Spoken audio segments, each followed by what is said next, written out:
Hello नमस्कार दोस्तों, आप सभी का आज के इस शानदार क्लास में हार्दिक स्वागत है। आज हम पढ़ेंगे परसेंटेज की जिस टाइप की बात मैं करने जा रहा हूं आपके सामने दोस्तों, वो बहुत ही शानदार टाइप है और इस टाइप के सवाल लगभग हर एग्जाम में देखने को मिलते हैं आपको। जब भी एग्जामिनर का मन होता है सिंपल सवाल देने का, तो इसी टाइप का सवाल वो आपको एग्जाम में देता है। और उन सभी सवालों को करने के लिए आपके लिए एक ही फॉर्मूला काम करेगा मेरे दोस्तों। ये फॉर्मूला आपके लिए रामबाण साबित होगा। उस सवाल को करने के अलग अलग तरीके हो सकते हैं, वो तरीके भी बताऊंगा आपको, लेकिन आपको बस एक ही फॉर्मूला याद रखना है, कमी या वृद्धि बटा 100 प्लस माइनस कमी या वृद्धि मल्टीप्लाई में 100। अब इस फॉर्मूले से क्या समझे आप? इस फॉर्मूले से ये समझो, आपसे सवाल में बोला जाएगा कि मान लो कोई वस्तु है, उसके मूल्य में 10% की वृद्धि हो गई। अब ये बात आपको याद रखनी है कि 10% की वृद्धि की बात की गई है, तो जितने की वृद्धि हुई है 10% की हुई है, तो 10 को आपको हंस में लिखना है यानी कि ऊपर लिखना है।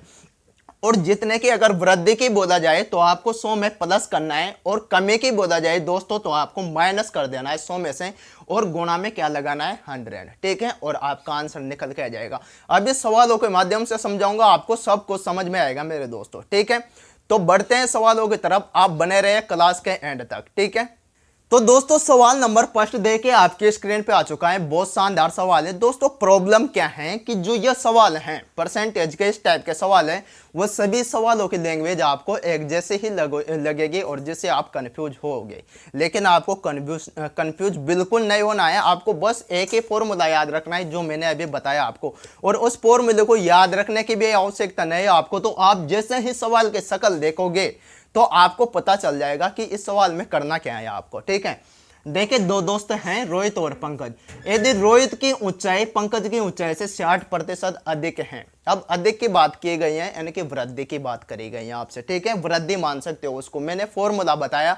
अब वहां पे वृद्धि की ना बोलकर अधिक या कम बोला जा सकता है, आपसे कुछ भी बोला जा सकता है। बस पर आपको समझना क्या है कि अगर ज्यादा की बोला जाए या वृद्धि की बोला जाए तो प्लस करके लिखना है 100 में से, और कमी की बोला जाए या फिर कम होने की बोला जाए तो आपको क्या करना है, माइनस करना है 100 में से। ठीक है, तो रोहित की ऊंचाई पंकज की ऊंचाई से कितने अधिक है? 60% अधिक है, तो 60 को लिखो आप ऊपर। ठीक है, अब अधिक की बोला गया है तो 100 प्लस 60 करोगे आप। ठीक है, 100 प्लस 60 तो कितना हो गया 160, और गुणा में क्या करना है आपको 100, ताकि इससे क्या निकलेगा आपका। पूछा गया है कि पंकज की ऊंचाई रोहित की ऊंचाई से कितने प्रतिशत कम है, ये पूछा गया है। ठीक है, तो यहाँ पे 0 से 0 को काट दो, यहाँ पे 4 से काटते हो तो 4 बार में, और ये 25 बार में। ठीक है, यहाँ से 2 से काट दो 2 बार में, और 6 को काट दो 3 बार में। ऊपर बचा 25 गुणा 3 यानी कि 75 बचा आपका, और बटे में क्या बचा 2। तो इसका कितना आ जाएगा मेरे दोस्तों, 37 2 का कितना होता है 74। ठीक है, बचा कितना 1, और 1/2,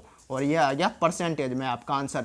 यानी कि पंकज की ऊंचाई रोहित की ऊंचाई से कितने प्रतिशत कम है? 37 है, 1/2%।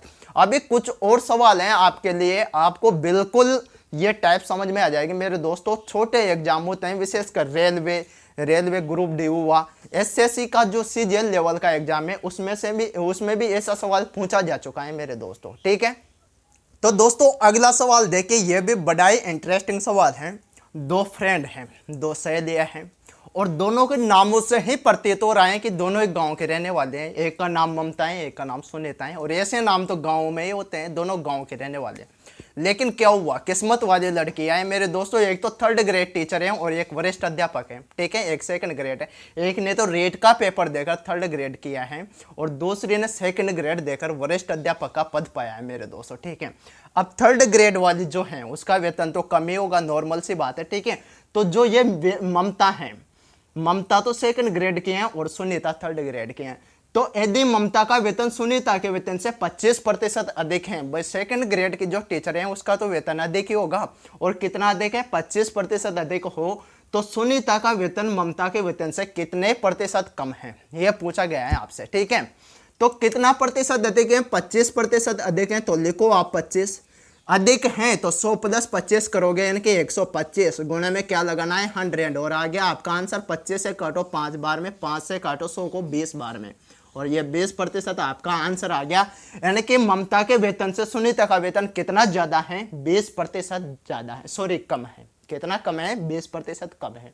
भाई दूसरे ले हैं सुनीता और ममता, ममता का वेतन सुनीता के वेतन से 25% अधिक है, तो जितना अधिक है उसको लिख दे हमने ऊपर। भाई ये तो रूल था अपना, अधिक हो तो सुनीता का वेतन ममता के वेतन से कितना कम है ये बताना था आपका। तो आपका नॉर्मल सा आंसर आ गया 20%। ठीक है, अगला सवाल देखे दोस्तों, और सवाल के लैंग्वेज को समझिए आप। ठीक है, यदि राम की आय श्याम की आय से, इन दोनों की दोस्ती हमेशा बहुत ही गजब की रही है मेरे दोस्तों, राम और श्याम की, और इन दोनों का ही नाम आता है एग्जाम में ज्यादातर। ठीक है, यदि राम की आय श्याम की आय से 20% कम हो तो श्याम की आय राम की आय से कितने प्रतिशत अधिक होगी? मुझे बताओ दोस्तों, राम की आय श्याम की आय से 20% कम है, तो श्याम की आय राम की आय से अधिक ही होगी, लेकिन कितने प्रतिशत अधिक होगी ये आपको बताना है। ठीक है, तो देखिए राम की आय श्याम की आय से कितना प्रतिशत कम है? 20% कम है, तो 20 को तो आपको लिखना है ऊपर हंस में। ठीक है, अच्छी तरह से समझना। अब कम की बात बोले गए हैं तो 100 में से प्लस करोगे या माइनस करोगे? नॉर्मल सी बात है, माइनस करोगे। ठीक है, क्योंकि कम के बोला गया है, तो 100 माइनस 20 कितना? 80 हो गया। गुणे में क्या लगाना है? 100। ठीक है, 20 से काटो इसको 4 बार में, 4 से ये कितने बार में? 25 बार में, यानी कि आपका आंसर निकल के आ गया कितना? 25%। तो श्याम की आय राम की आय से कितना प्रतिशत अधिक होगी? 25% अधिक होगी मेरे दोस्तों। ठीक है, तो आ रहा है आपको समझ में? तो वीडियो को लाइक करते चले मेरे दोस्तों। ठीक है, और चैनल को भी अगर नया हो तो चैनल को सब्सक्राइब जरूर करें दोस्तों, ताकि आगे भी जो वीडियो आने वाले हैं उसको भी आप देख पाओ। ठीक है, ये लीजिए दोस्तों, एक और बेहतरीन सवाल आपके लिए लाया हूं।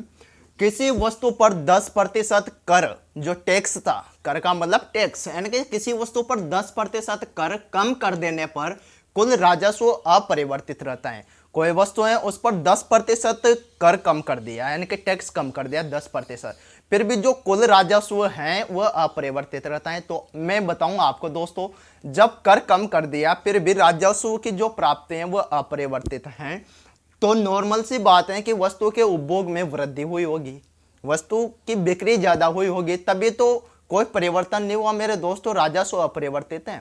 ठीक है, तो आपको वही पूछा गया है कि इस वस्तु के उपभोग में कितने प्रतिशत की वृद्धि हुई। ठीक है, अब मुझे बताओ ऊपर क्या लिखते हो आप? जितने की वृद्धि हुई या जितने की कमी हुई, या जितना ज्यादा बोला जाए या जितना कम बोला जाए, ये चार ही बातें आपको याद रखनी है। ठीक है, तो 10% कर कम कर दिया। ठीक है, तो 10% की कमी, आप 100 में से 10 घटाओ तो 90, गुणा में क्या करना है? 100। ठीक है भाई, वस्तु के उपभोग में कितने प्रतिशत की वृद्धि हुई यही तो आपसे पूछा है। तो इसको काटो कितने बार में? 9 बार में। 9 का भाग देना है आपको 100 में, तो 9 11 का 99। ठीक है, 11 बार में 99, बचा कितना? 1, और 1/9, यानी कि 11 से ही 1/9% ये वस्तु के उपभोग में वृद्धि हुई दोस्तों। अरे गणित को तो जानबूझकर लोगों ने हार्ड बना दिया है मेरे दोस्तों। गणित कोई ज्यादा हार्ड सब्जेक्ट नहीं है, इसको अगर समझदारी से पढ़ा जाए, एक एक चीज समझी जाए, तो गणित जैसा तो कोई सब्जेक्ट ही नहीं है मेरे दोस्त। बहुत ही शानदार सब्जेक्ट है, इसको रुचि लगाकर पढ़िए आप।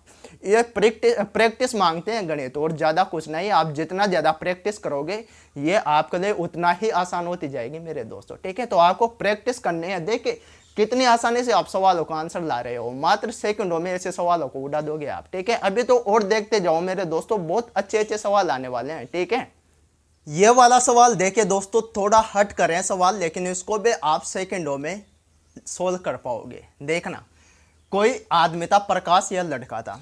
अब उसका मालिक उससे खुश हो गया, अच्छा काम करता था फैक्ट्री में, कोई कंपनी में अच्छा काम करता था। अब उसके मालिक ने उससे खुश होकर उसके वेतन में 20% की वृद्धि कर दी, कि हाँ भाई तेरा वेतन बढ़ाया जाए, 20% की वृद्धि कर दी, क्योंकि अच्छा काम करता था लड़का। लेकिन जैसे ही उसका वेतन बढ़ा दिया तो वह नाकाम हो गया दोस्तों, वह गद्दारी करने लगा, काम करने में उल्टा सुल्टा काम करने लगा। तो फिर मालिक को गुस्सा आया, और उस मालिक ने उसके बढ़े हुए वेतन में सोचा कि इसका वेतन वापस 20% कम कर दिया जाए। तो आप बताओ कि उसे टोटल प्रकाश को कुल जो लाभ होगा या हानि होगी उसको प्रतिशत में बताना है आपको। ठीक है, पहले 20% वृद्धि करी उसके वेतन में, और फिर वो मालिक नाराज हो गया और वापस 20% की कमी कर दी बढ़े हुए वेतन में।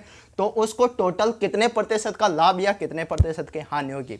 ऐसे केस में मेरे दोस्तों हमेशा हानि होती है। इसका आंसर तो आप मात्र 2 सेकंड में ला सकते हो। यहाँ पे एक फॉर्मूला काम करता है, आपका पी स्क्वायर बटे में 100। ये दूसरे टाइप का सवाल है दोस्तों, ये उस फॉर्मूले से नहीं होगा, ये कान खोल के सुन लेना। ये दूसरा फॉर्मूला है पी स्क्वायर अपॉन 100। पी का मतलब है यहाँ कितने प्रतिशत की वृद्धि हो रही है या कितने प्रतिशत की कमी हो रही है। जब भी समान कमी और वृद्धि हो वहां पर ही ये फॉर्मूला काम करेगा आपका। यहाँ पे 20% की वृद्धि हो रही है और 20% की ही आपकी कमी हो रही है, यानी कि समान वृद्धि या कमी हो तो आपका ये फॉर्मूला काम करेगा मेरे दोस्तों। पी का मतलब क्या है, जितने की वृद्धि हुई या जितने की कमी हुई। कितने की वृद्धि हुई है 20 की, तो 20 का स्क्वायर लगाओ मेरे दोस्तों, बटे में 100 लगो तो कितना हो गया 400 और बटे में 100। 2 जीरो से 2 जीरो काटो, बचा कितना 4%। और 4% की क्या होगी, हमेशा उसे हानि होगी मेरे दोस्तों। क्या होगी, 4% की हमेशा हानि होगी। इसका दूसरा तरीका क्या है सवाल को करने के, दूसरा तरीका यह है मेरे दोस्तों कि प्रकाश के वेतन में वृद्धि कितने की हुई, 20% की। मान लो पहले उसका वेतन हमेशा 100% होता है अपने आप में, ठीक है, तो 100 से बढ़ाकर 120 कर दिया, ठीक है। लेकिन जैसे मालिक को गुस्सा आया तो उसने वापस 100 से घटाकर 20% और कम कर दिया। तो 20% कम कर दिया 100 में से, तो कितना रह गया उसका वेतन, 80 रह गया। बटे में लगाओ आप 100, 2 जीरो से 2 जीरो काटो, 12 का 8 गुना कितना होता है 96 होता है। अब पहले वेतन 100 था, अब रह गया 96। तो कितने प्रतिशत की ये हुआ, कितने प्रतिशत की आने हुई उसे, 4% की। भाई पहले 100 था, अब रह गया उसका 96, तो 4% लॉस में गया बेचारा। कितने प्रतिशत, 4%, क्योंकि गद्दारी करी तो लॉस में तो जाना ही था उसको। मालिक ने सैलरी वापस कम कर दी 20%। तो आया आपको समझ में दोस्तों, ठीक है। बढ़ते हैं अगले सवाल की तरफ। बहुत आसान तरीके से आपको समझा रहा हूं मेरे दोस्तों, इस तरह से कोई नहीं समझाएगा आपको, ठीक है। अगला सवाल देखे आप लोग, बहुत ही शानदार सवाल है। इस सवाल का आपको 3 मेथड बता सकता हूं मैं, आपको जो पसंद आए उसे आप रखना, ठीक है। आपको जो तरीका अपनाना है वो हमारा वही फॉर्मूला है जो मैंने आपको बताया मेरे दोस्तों, ठीक है। जहां पर दूसरे फॉर्मूले की आवश्यकता पड़ेगी वो तो मैं बता रहा हूं आपको साथ के साथ है, ठीक है। लेकिन जहां पर भी वो फॉर्मूला लगे वहां पर वही फॉर्मूला अप्लाई करना है आपको, क्योंकि इससे आपकी कैलकुलेशन लंबी चौड़ी हो जाती है मेरे दोस्तों, और आपका एग्जाम में टाइम नहीं बच पाता। और आपके लिए सबसे इंपॉर्टेंट क्या है एग्जाम में, सबसे इंपॉर्टेंट आपके लिए टाइम ही है, और आपकी ज़िंदगी में भी सबसे इंपॉर्टेंट टाइम ही है मेरे दोस्तों। इसलिए टाइम को कभी भी वेस्ट नहीं करना चाहिए ज़िंदगी में, यह बात याद रखना, ठीक है। एक आयत की लंबाई में 50% वृद्धि करने पर इसकी चौड़ाई कितने प्रतिशत कम करनी होगी जिससे क्षेत्रफल में कोई बदलाव ना हो। एक आयत है, आयत वही 4 भुजाओं से घिरी हुई बंद आकृति जिसका प्रत्येक कोण 90 डिग्री का होता है। 2 लंबाई होते हैं और 2 चौड़ाई होती हैं, आमने सामने की भुजाएं बराबर होती हैं, ठीक है। अब उसकी लंबाई में 50% की वृद्धि कर दी तो उसकी चौड़ाई में कितने प्रतिशत की कमी करनी होगी ताकि क्षेत्रफल में कोई बदलाव ना हो, ठीक है। अब मुझे बताओ, मैंने जो बताया आपको कि भाई लंबाई में एक वृद्धि कर दी 50% की, 100 से बढ़कर कितना हो गया 150 हो गया। तो अब पूछ रहा है कि चौड़ाई, चौड़ाई कितनी होगी 100 होगी। भाई लंबाई भी 100 थी, चौड़ाई भी 100 थी, ठीक है। तो अब इस चौड़ाई में कितने की कमी करनी होगी, यानी कि -x लिख सकता हूं मैं। ये आपको बेसिक तरीका बताने जा रहा हूं मैं, जो किताबी तरीका होता है, लेकिन किताबी ज्ञान से पार नहीं पड़ेगी एग्जाम में। लेकिन आप तो जान लो भाई, आप सोचते हो कि यार इसको अगर नॉर्मल तरीके से करना चाहिए तो फिर कैसे करेंगे भाई। तो हाँ वही तो मैं बता रहा हूँ, आप देखो ना, ठीक है। अब करनी होगी तो बटे में 100 लगाना है आपको, भाई प्रतिशत हटेगा तो 100 तो लगेगा इसे, ठीक है। अब क्या करना है कि कितने की कमी की जाए ताकि आपका क्षेत्रफल में कोई बदलाव ना हो। तो क्षेत्रफल पूर्ववत रहना चाहिए, यानी कि 100 रहना चाहिए, ठीक है। यहाँ से अगर गुणा करता हूँ मैं इसको तो ये हो गया कितना 15,000, ठीक है, -150 x हो गया। ये 100 उधर जाएगा तो मल्टीप्लाई में जाएगा, यानी कि यहाँ पर हो गया ये आपका 10,000 हो गया, ठीक है, कोई दिक्कत नहीं है। इस 10,000 को लाओ इधर 15,000 के पास में, समान बिरादरी का है तो समान बिरादरी के पास ही जाएगा, ठीक है। तो 15 में से 10 को घटाओगे तो कितना बचेगा 500 बचेगा, ठीक है भाई, 500 ही तो बचेगा। 15,000 में से 10,000 घटा दिया आपने तो कितना बचना है, सॉरी 5,000 बचेगा, ठीक है। बराबर ये x वाला है, ये अलग बिरादरी का है तो इसको यहाँ से भगाना पड़ेगा, ठीक है। तो ये इधर हो गया 150x बराबर के दूसरी बार से लगाया, 0 से 0 काटो, x की वैल्यू निकालने आपको तो 500 इधर बच रहा है बटे में 15। अब यहाँ से काटो आप तो 3 बार में 45 बचा 5, फिर 3 बार में 45 5 बचेगा, यानी कि 33 बार में हो गया आपका कितना 400 95, ठीक है, 33 बार में 495 आ जाता है। तो कितना बचता है दोस्तों, 5 बचा और बटे में 15, इसको भी काट सकते हो आप, तो आपका होगा 33 से ही 1/3%, ये आपका आंसर हो गया। यानी कि जो उसकी चौड़ाई है उसमें आपको 33 से 1/3% की कमी करनी होगी, ताकि आपके क्षेत्रफल में कोई बदलाव नहीं होगा। ये था आपका नॉर्मल तरीका। अब आपको देख लो, अगर ये तरीका आप एग्जाम में अपनाओगे तो कहाँ से पार पड़ने वाला है मेरे दोस्तों, ये तो बिल्कुल लगाना ही नहीं है, इसको तो भूल जाओ किताबी तरीकों को तो, ठीक है। अब हमारा स्पेशल तरीका है वो मैं आपको बता रहा हूँ। एक और तरीका हो सकता है इसका, भाई ये तो नॉर्मल तरीका था, इसके बाद में एक और तरीका क्या हो सकता है, एक और तरीका है हमारा रामबाण मेथड। वही रामबाण मेथड कि भाई 50% की वृद्धि हुई तो आपको लिखना है ये 50% की वृद्धि, ये ऊपर लिख दिया, ठीक है। वृद्धि हुई है तो 100 + 50 करना है आपको, यानी कि 150 हो गया, गुणा में लिख दो आप कितना 100, ठीक है। 0 से 0 को काटो, 5 से काटो, सॉरी 50 से 150 को काट दो डायरेक्ट, कितने बार में, 3 बार में। अब 3 का भाग अगर आप 100 में लगाते हो तो कितने बार में, 33 बार में 99, यानी कि 99 आता है, बचता कितना है 1, यानी कि 33 बार में 99 बचा 1 और बटे में 3, 33 से 1/3%, यही तो इस तरीके से आया आपका आंसर। तो आप इसको तो भूलो मेरे दोस्तों और स्पेशल तरीके अपनाओ, ताकि आपका एग्जाम में टाइम बच सके, ठीक है। ये लीजिए दोस्तों, कितना छोटा सा सवाल है, ये तो बोर्ड छोटा है इसलिए 2 लाइन में भी आ रहा है, अगर कॉपी में लिखा जाता है, ये आपके पेपर में आता तो मात्र 1 लाइन का सवाल है और आसान सवाल है मेरे दोस्तों। यदि ए बी से 10% अधिक है, ये बोल रहा है कि मैं तेरे से 10% अधिक हूँ, बी से कितना अधिक है, 10% अधिक है, तो बी बोलेगा कि हाँ भाई मैं तो कम ही हूँ, लेकिन हूँ कितना कम, ये तो आपको बताना है कि भाई बी ए से कितने प्रतिशत कम है। तो जितना अधिक है उसको लिखो आप ऊपर, कितना 10% अधिक, बटे में कितना 100 + 10 तो 110, गुणे में क्या लगाना है आपको 100, ये कट गया कितनी बार में, 11 बार में। अब 11 को काटना है 100 से, ठीक है भाई, 100 ऊपर बचा आपके पास में हंस में और 11 बचा है आपके पास में हर में, तो 11 का भाग 100 में लगाओ, 9 बार में 99, ठीक है, 9 बार में 99 बचा कितना 1, 9 से ही 1/11%, यह आपका आंसर हो गया। यानी कि बी ए से कितना प्रतिशत कम है, 9 से 1/11%। अब टाइप को थोड़ा चेंज करते हैं दोस्तों, चेंज तो क्या है, सवालों का मतलब सवाल कुछ अलग लैंग्वेज में लाता हूं आपके सामने, ठीक है। हर तरह का सवाल मिलेगा आपको, कहीं पर भी घबराने की आवश्यकता नहीं है। इस तरह का सवाल आप किसी भी किताब में से उठाकर सोल्व करना, आप आसानी से सोल्व कर पाओगे मेरे दोस्तों, ठीक है। तो दोस्तों ये 2 सवाल देखे बड़े ही बेहतरीन सवाल हैं। पहला सवाल देखे, फलों के मूल्य में 30% कमी करने पर उनकी बिक्री 40% अधिक हो जाती है। नॉर्मल सी बात है, कमी कर दी, एक तो बोल रहा है 40 रुपए किलो ले दो, दूसरा बोल रहा है 30 रुपए किलो, यानी कि कुल मिलाकर कमी कर दी, तो क्या होगा, उनकी बिक्री में वृद्धि होगी, ठीक है, बिकेंगे ज्यादा, फल ज्यादा बिकेंगे, ठीक है। तो इससे विक्रय मूल्य पर क्या प्रभाव पड़ेगा, ये आपसे पूछा है भाई, फलों की बिक्री ज्यादा होगी तो विक्रय मूल्य पर क्या प्रभाव पड़ेगा, ठीक है। तो कितने प्रतिशत की कमी, 30% की। अब यह उस पूर्ण मूल्य से नहीं होगा मेरे दोस्तों, ये याद रखना, उस पूर्ण मूल्य से बिल्कुल नहीं होगा बस। लेकिन आपको मैंने बताया है कि फलों के मूल्य में 30% की कमी, तो 30% पहले 100 थी, मान लो 100 थी उनकी रेट, अब 30% की कमी हो गई, यानी कि 70 में बिकने लग गए 100 की बजाय, ठीक है।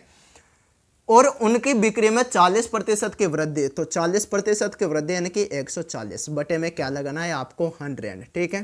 2 0 से 2 0 को काट दो, 14 × 7, 14 × 7 कितना होता है 98, कितना होता है 98। अब मान लो पहले जो उनका भाव था वो था मेरे दोस्तों 100 रुपए किलो, लेकिन भाई 1 किलो का मूल्य आता था उसको 100 रुपए, लेकिन अब आ रहा है कितना 98 रुपए, तो कितने का नुकसान हुआ, 2 का नुकसान हो गया, यानी कि 2% की कमी होगी विक्रय मूल्य में, क्या होगा 2% की कमी होगी मेरे दोस्तों, ठीक है। या फिर आप इसको ऐसे समझ सकते हो कि फलों के मूल्य में 30% की कमी हुई है, तो 100 की बजाय 70 में बिकने लगे अब, ठीक है। और उनकी बिक्री में 40% वृद्धि हो गई, यानी कि 40% अधिक हो गई उनकी बिक्री, ठीक है। तो 140 हो गया 100 की बजाय, बटे में 100 लगाना है, 0 से 0 काटो, ठीक है, बचा कितना 7 × 14 कितना होता है 98। तो मान लो पहले मेरे दोस्तों 100 की बिक्री होती थी, अब 98 की बिक्री होने लग गई, तो विक्रय मूल्य पे क्या प्रभाव पड़ा, 2% की कमी आई विक्रय मूल्य में, ठीक है। अब दूसरा सवाल देखिए, जोसेफ है, यह भी बड़ा ही आलसी आदमी है मेरे दोस्तों। बहुत दिन हो गए थे इसको काम करते करते, तो इसको आलस आने लगे कि नहीं भाई मैं तो अब काम वाम नहीं करूंगा, और पड़े रहता था ये। लेकिन मालिक है भाई, मालिक किसको बगसता है? ऐसे आलसी आदमियों को थोड़ी बख्शेगा मालिक, ठीक है। तो मालिक ने क्या किया, इसकी जो वेतन था उसकी आय थी उसमें 10% की कमी कर दी। ले भाई तो संभाल कर। अब 10% की कमी कर दी, फिर अचानक इसको याद आया कि नहीं यार मुझे तो जिंदगी चलाने है, काम तो करना ही पड़ेगा। जब इसको याद आया तो इसने कहा उठो जागो और निरंतर परिश्रम करो जब तक सफलता ना मिले। ये डायलॉग याद आया इसको, किसका? स्वामी विवेकानंद का। तो इसने लगातार परिश्रम करना स्टार्ट किया, तो वापस मालिक ने भी सोच लिया कि हाँ यार इसकी आय में वापस वृद्धि करनी पड़ेगी। तो वो वृद्धि कितनी करनी पड़ेगी ताकि इसकी आय पूर्व स्तर पर आ सके, ठीक है, ये बताना है। अब जोसेफ की आय में कितनी? 10% की कमी, तो ये 10, ठीक है। बटे में क्या करना है? 100 - 10 यानी कि 90 हो गया। गुना में लगाओ आप 100, ठीक है। ये काट दिया 9 बार में, 100 में भाग देते हो तो कितने बार में? 11 बार में 99, 1/9%। 11 से ही 1/9%, ये आपका आंसर आया, ठीक है। तो दोस्तों आज के ये लास्ट सवाल देख के दोनों सवाल, और इसके बाद में क्लास को एंड करते हैं, ठीक है। चीनी के भाव में 40% वृद्धि होने पर किसी परिवार को चीनी की वार्षिक खपत कितने प्रतिशत कम करनी होगी जिससे परिवार का खर्च ना बढ़े? चीनी के भाव में 40% की वृद्धि हो गई तो नॉर्मल सी बात है, परिवार को चीनी कम खानी पड़ेगी, खपत करनी पड़ेगी भाई। कि चीनी की वार्षिक खपत कितने प्रतिशत कम करनी पड़ेगी जिससे परिवार का खर्च ना बढ़े। भाव में भी वृद्धि हो गई और चीनी भी ज्यादा खा रहे हो, शक्कर बोला जाए तो शक्कर गन्ने से जिसका निर्माण होता है, और भाव में वृद्धि हो गई और आप खा भी ज्यादा रहे हो, तो आप तो फिर हो गया आपका तो कल्याण। अब क्या करना है मेरे दोस्तों, अगर भाव में वृद्धि हो गई तो शक्कर कम करनी पड़ेगी मेरे दोस्तों, चीनी कम करनी पड़ेगी, चाय में भी थोड़ी शक्कर कम डालनी पड़ेगी। ये होता है मेरे दोस्तों भाव में वृद्धि होने पर, और अभी हो ही रहा है, प्रत्येक वस्तु का भाव हाई होता जा रहा है। तो देखिए चीनी के भाव में 40% की वृद्धि हो गई, 40 की वृद्धि हुई उसको लिखो ऊपर, और 100 + 40 140, गुने में लगाओ कितना? 100। 0 से 0 को काटो, ठीक है। अब कटता है क्या? ये कटा 2 से कट गया मेरे दोस्तों 2 बार में, और ये कटा 7 बार में। ऊपर बचा 200/7, ऊपर कितना बचा? 200, और बटे में बचा आपके पास में 7, तो 2 × 7 = 14, बचा आपके पास में 6, उतारा 0 तो 60 हो गया, ठीक है। अब 8 × 7 = 56, बचा कितना? 4, और ये 4 उतारो, बटे में लगाए 7, यानी कि 28.4% आपका करेक्ट आंसर हो गया। यानी कि चीनी की जो वार्षिक खपत है उसमें 28.4% की कमी करनी पड़ेगी, ठीक है, तब जाकर आपका परिवार का काम साबर में आएगा, बस में आएगा मेरे दोस्तों, ठीक है। यदि किसी संख्या में 20% की वृद्धि की जाए तथा परिणामी संख्या में पुनः 20% की वृद्धि की जाए तो कुल वृद्धि कितने प्रतिशत होगी? इस सवाल को बिल्कुल आप भूल मत करना वो वाला समझने के कि इसमें p²/100 लगा दोगे और आपका आंसर आ जाएगा, बिल्कुल वो वाला सवाल नहीं है। मैंने क्या कहा था, जब कमी और वृद्धि समान बोला जाए, जैसे बोल दिया जाता आपसे कि 20% की वृद्धि हुई और 20% की ही कमी हुई, लेकिन वहां कमी की भी बोला जा रहा है आपसे और वृद्धि की भी बोला जा रहा है। जब कमी और वृद्धि दोनों की बोला जाए और कमी और वृद्धि समान हो तभी आपको p²/100 लगाना है। यहाँ पे दोनों जगह मेरे दोस्तों वृद्धि की बात बोले गए हैं कि किसी वो संख्या में पहले तो 20% की वृद्धि की गई और 20% की वृद्धि करने के बाद में जो परिणामी संख्या आई उस परिणामी संख्या में पुनः 20% की वृद्धि की गई, तो कुल वृद्धि कितने प्रतिशत होगी ये पूछा है आपसे। तो यहाँ पे आपका लगता है मेरे दोस्तों सक्सेसिव, क्या लगेगा यहाँ पे? सक्सेसिव। भाई 20% की वृद्धि हुई पहले तो, फिर बाद में फिर से 20% की वृद्धि हो गई, तो आपको कुछ नहीं करना, दोनों का गुणा करो। 20 × 20 कितना होता है? 400, और ये 400 लिख दो। यहाँ पे लगाओ आप डॉट, क्या लगा दिया? डॉट। दोनों को जोड़ दो, एक बार गुणा करो और एक बार जोड़ दो। कैसे केस में करना है? जब दोनों जगह वृद्धि की बात बोली जाए, ठीक है। दोनों का जोड़ कर दो तो 20 + 20 कितना होता है? 40। अब यहाँ पे आप मात्र 2 ही स्थान तक अंक लिख सकते हो, तीसरा स्थान पर आपकी कोई जगह नहीं है, तीसरे स्थान पर आप कोई भी अंक नहीं लिख सकते। तो इस 4 का ट्रांसफर करना पड़ेगा आपको इधर, यानी कि 40 + 4 कितना हो जाएगा? 44। पीछे 0 की कोई वैल्यू नहीं है, जीरो की तो कोई वैल्यू नहीं है, यानी कि 44, यानी कि 44% आपका आंसर आ गया। और क्या होगी, ये कमी होगी या वृद्धि होगी? ऐसे केस में वृद्धि होगी मेरे दोस्तों। कितने प्रतिशत के? 44% के। तो आई होप आपको क्लास अच्छी लगी होगी मेरे दोस्तों। तो मिलते हैं नेक्स्ट क्लास में, तब तक के लिए सभी को प्रणाम, वंदे मातरम। ठीक है।